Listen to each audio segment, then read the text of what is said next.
It is July 26, 2013 at 1 p.m. and we're sitting with John Allen. All right, Mr. Allen, if you don't mind starting with where you were born, we can start there. Yeah, I was born in Craig in 1943. Okay. So I'm a native of the area. And have you lived here your entire life?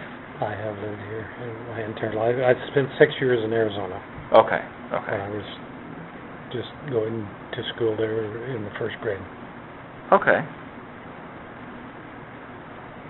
And then you moved back? Yeah, and then we moved back. My family moved back. Okay.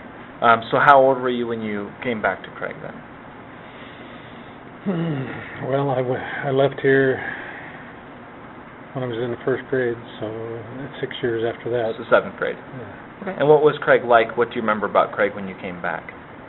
It was still a small town, cattle ranching, sheep ranching, agriculture town.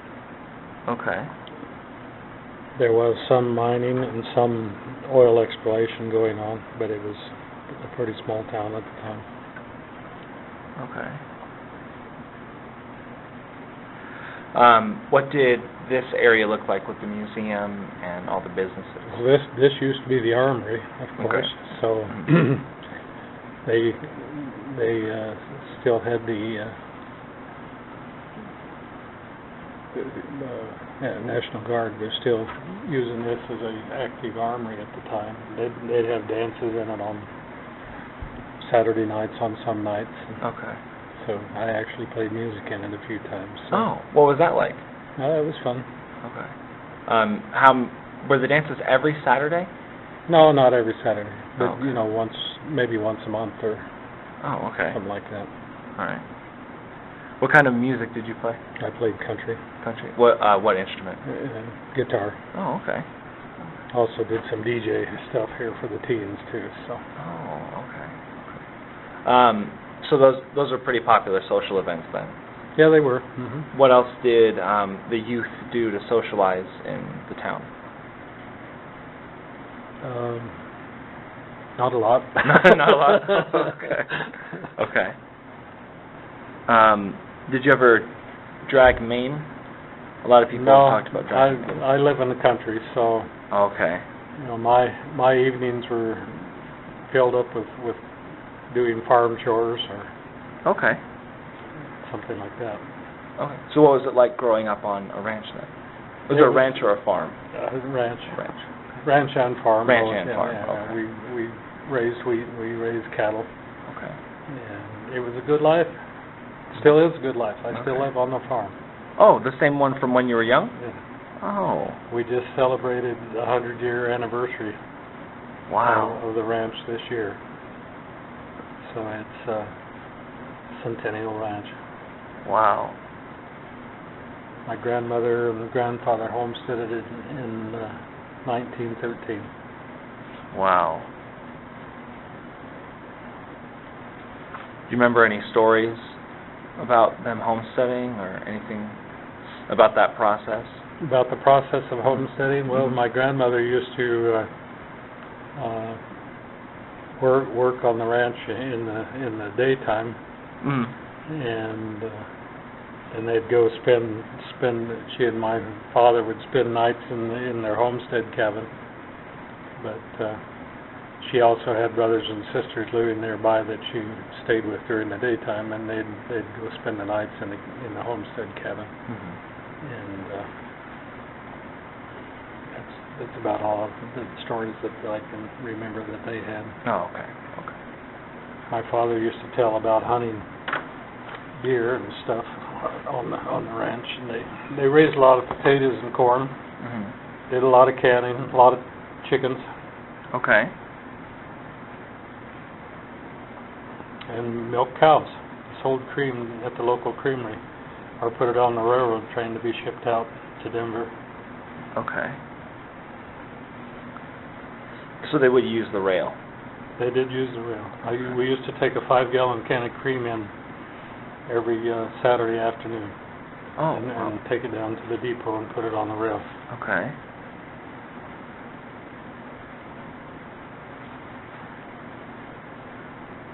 How busy was it? Do you remember? Pardon? How busy was it? Do you remember down by the rail and on the railroad? No, not really. They, we basically just went to the depot. Okay. The trains were coming and going, I'm sure, pretty regular, Mm-hmm. and they still are. And there was passenger service at that time too, so they had passengers on the train up until 1968. Okay. We used to ship cattle on the train too. We'd take a load of cattle up at the stockyards Okay. down by the railroad tracks and put them on the train and ship them into Denver. To sell, well, you're selling them? Yeah, we'd sell them. Okay. That was one of the stories my father told me about that I always thought was funny. He rode with the cattle one time and was riding in the caboose, and this is when the locomotive was still a steam locomotive. Mm-hmm. And burned coal and smoke. And when they went through the Moffat Tunnel, I guess, he didn't roll the windows up on his caboose, and when he got out the other side, everybody was black. Oh, wow. From the soot from the train. Wow, so he actually rode the whole way with the cows and unloaded them there for someone? Yeah. Wow, okay. Took them to the Denver stockyards. Oh, wow.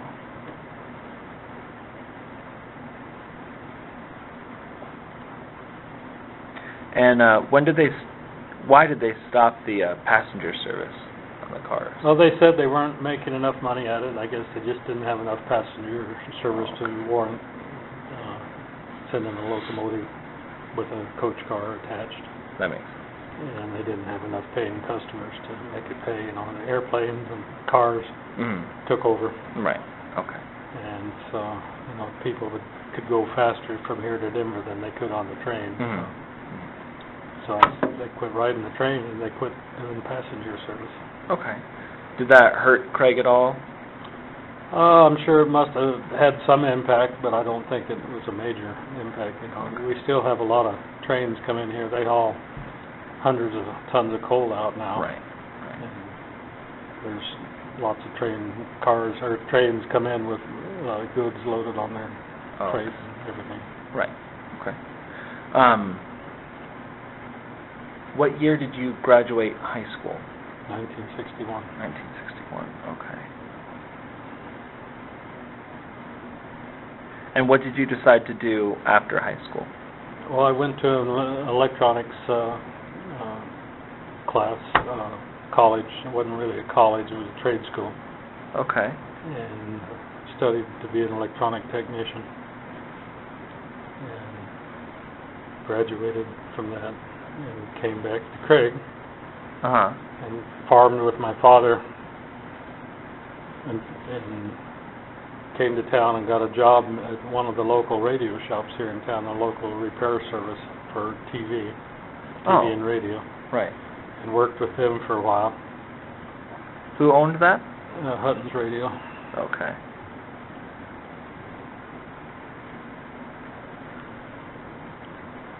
Then when I was working with him, he became a Motorola service shop that serviced two-way radio equipment. Okay. And so I went to some schooling in California for that, and actually studied in the Motorola communications factory out in San Francisco. Okay. Came back to Craig, and we built radio towers and serviced radio equipment for the oil field and construction companies and the ski corporation and steamboat. And Mr. Hutton was in charge of maintaining the TV translators for the county, so he had radio towers, TV towers on top of Cedar Mountain, Sand Rocks, and various places around the country. Oh, wow. To bring in the television to the area. Mm-hmm. And I helped him with that. How fast did all of that grow? Just the service, having that service and that capability in the area. Well, I think he had originally had 3 different TV channels. I think he expanded out to 5. Oh, okay. And we took care of all of the local major station, NBC, ABC, and CBS, were translated into the area here and provided service for the whole county.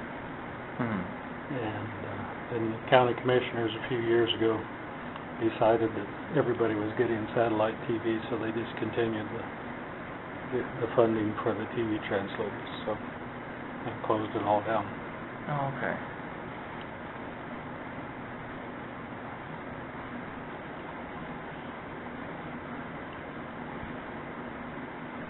They brought in some radio stations too, some of the FM radio stations.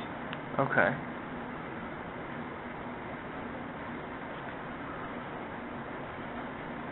And how long did you work there? I think I worked for him about 15 years. Wow.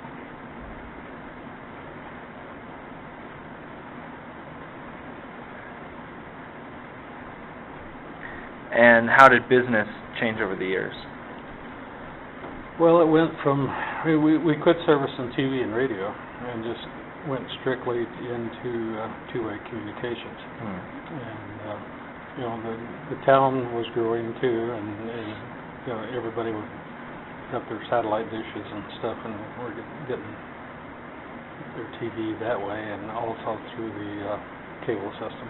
And the cable system came in and laid cable throughout the city.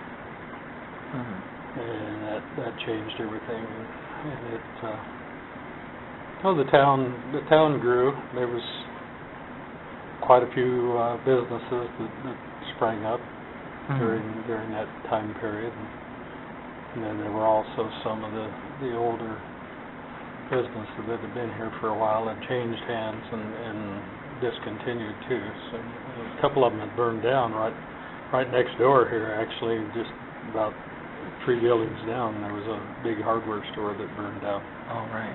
And Alice Pleasant Park here is where the hardware store was. Seabott's Hardware.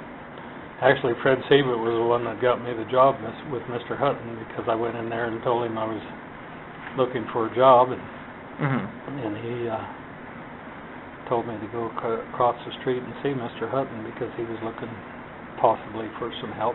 Oh, okay. And that's how I ended up getting a job with Mr. Hutton. Okay. And then they never replaced the building, they just made it the park. They never replaced the building, no, they cleaned it up and made the park there. The buildings that burned down, there was the hardware store. I think there was another building right next to it that burned also. But the two buildings burned. They just replaced it with the park. Okay. About what year was that, do you know? No, I don't remember right offhand, no. Okay. I think it was in the 50s. In the 50s. Oh, so a long time ago. All right. And what would you do for recreation outside of work? We'd go fishing. No hunting. Hunting, okay. Any place in particular that you'd hunt? Yeah, we hunt the ranch. Oh, okay. We didn't have to go very far. Right. Fishing, we'd usually go up on Black Mountain, up maybe California Park. Okay. Or Trappers Lake, we'd often go to Trappers Lake too. So it's a lot of fun to go up there and camp and fish. Okay. We'd usually spend about a week in the first part of July fishing up in California Park. Okay.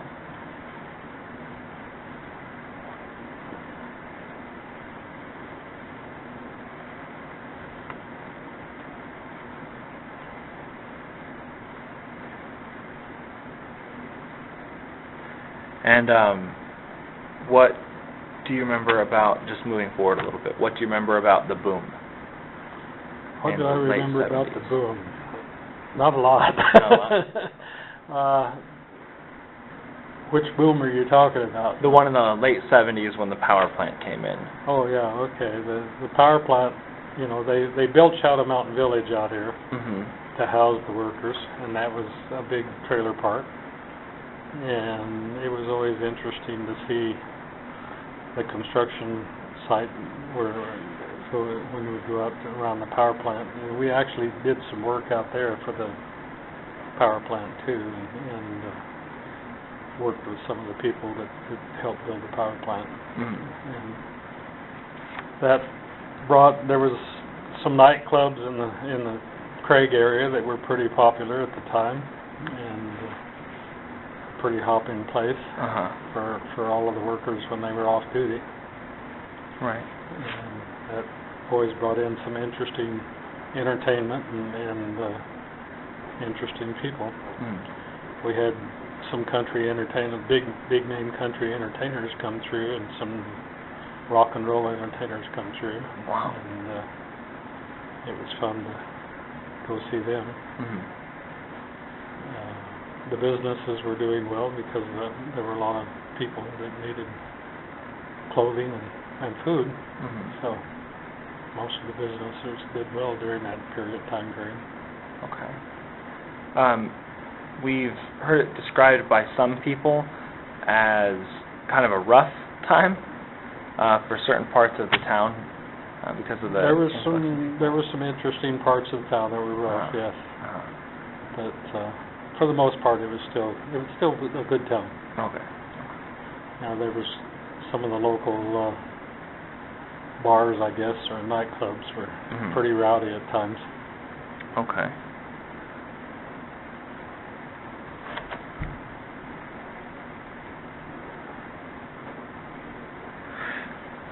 I'm not sure this was ever a nightclub, but what do you remember about the Cosgriff Hotel?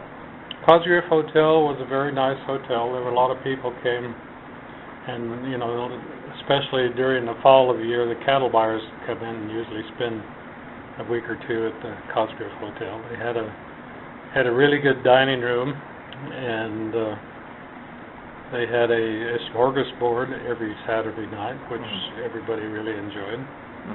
And it was the entertainment place of the town. Okay. It was the high class place to stay and eat and everything, and everybody enjoyed it. Okay. So the Cosgriff was kind of where everyone went. We've also heard about Signal Hill Restaurant. Signal Hill was a nightclub out west of town. Oh, okay. And they had a restaurant there also that was a good eating place. But mostly it was a nightclub, a bar and dance floor. Oh, okay. And they had live music there, usually on weekends. And then you could go out and have a steak or dinner and have a drink and go dancing. Right. Did they have a pretty nice place too. Okay. The building's still out west out there. It's still out on top of the hill. Oh, the building is still there. The building is still there. Cosgriff is gone. It's totally been torn down. But it was out east on Victory? It was just right across from the theater. Oh, so not far from here at all. Not far from the center of town. No. Okay.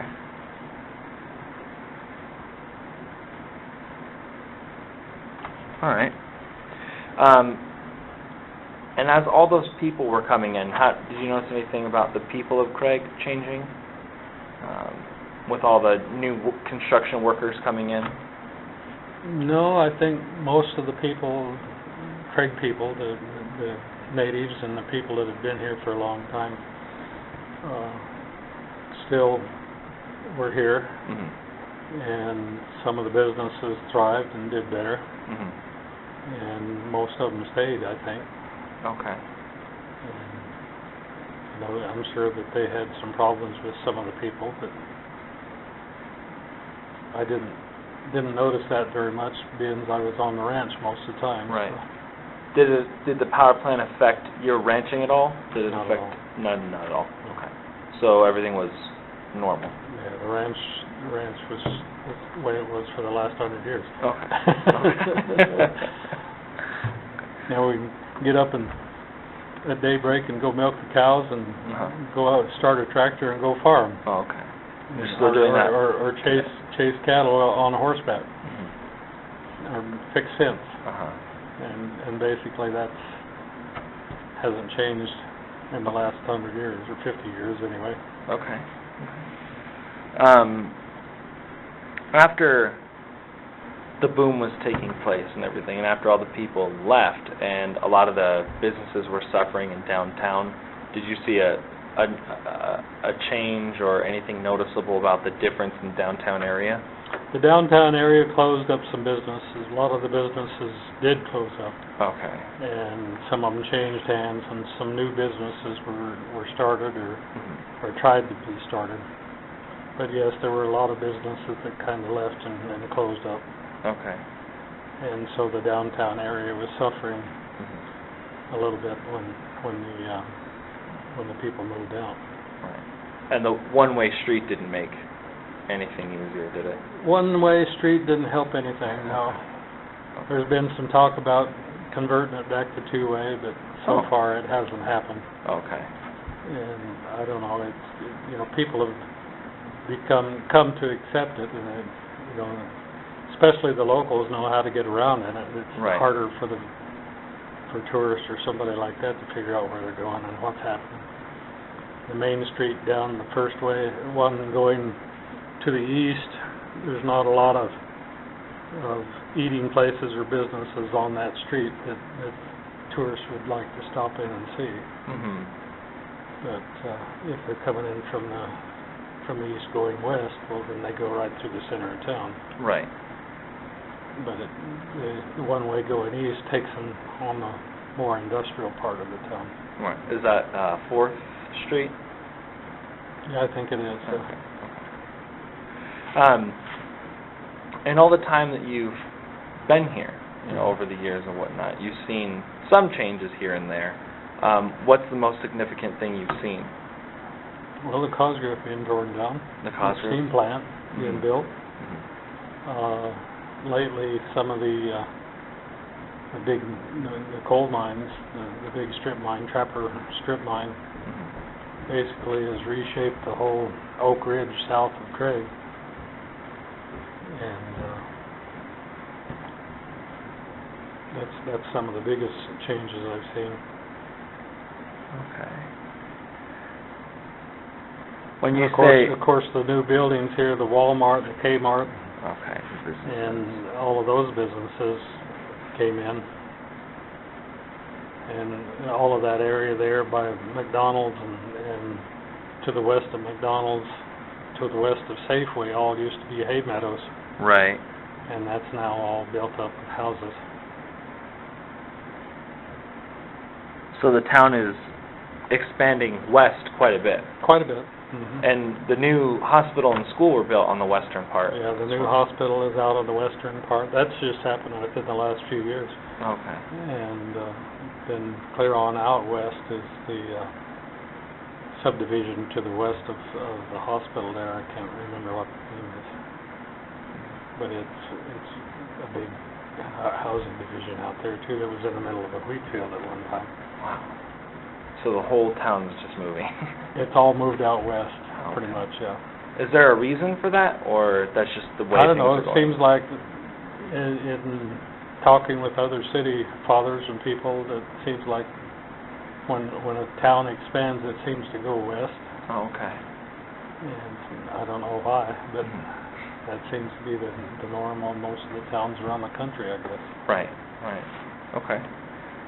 Do you have any children? I have two boys. What was it like raising a family in this area? My two boys worked hard on the ranch, and it was good for them. They went to school in Craig, Okay. and both of them graduated in Craig and went to college. They attended Boulder College, and it was good. They worked hard on the ranch most of the time. They did have some outdoor activities and school activities that they did too. So, Mhm. but it was good. What types of things were there to do to be involved with the community involvement for the family? I'm sorry. What types of activities were there that the community offered for the family? Well, they have the fair, which Okay. Moffett County Fair, which my kids participated in, and most of the community participates in that also. Mhm. Has that changed at all over the years? No, it's still, actually it's just about to start again, the first part of August here, and the community is pretty much involved with it again. Okay. What kind of, like, what types of attractions do they have there? Well, they usually have rodeo, they have dances and music, and entertainment for the kids, and of course the livestock shows, and the horticulture, flowers, and crafts. And they usually have some special entertainment that comes in too. Like a band? Well, they have, just actually some local musicians and some out-of-town musicians come in usually for a dance or something. Okay. And they sometimes have a name entertainer come in too. Okay.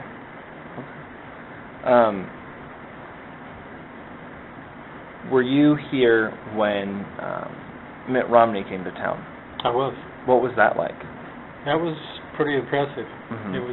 It was neat to have a presidential candidate come into town, and it drew a large crowd, and he had a good following here, I think. How did the community react then to this big person coming in? Well, I think they welcomed him with open arms. We've heard the crowd was very large. That crowd was very large. It filled all of Alice Pleasant Park clear up around this museum. Wow.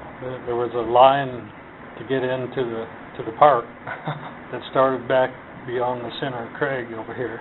Oh, wow. And we had to walk all the way around the museum here and come into the alley, into the back way to get into the park here. So, okay.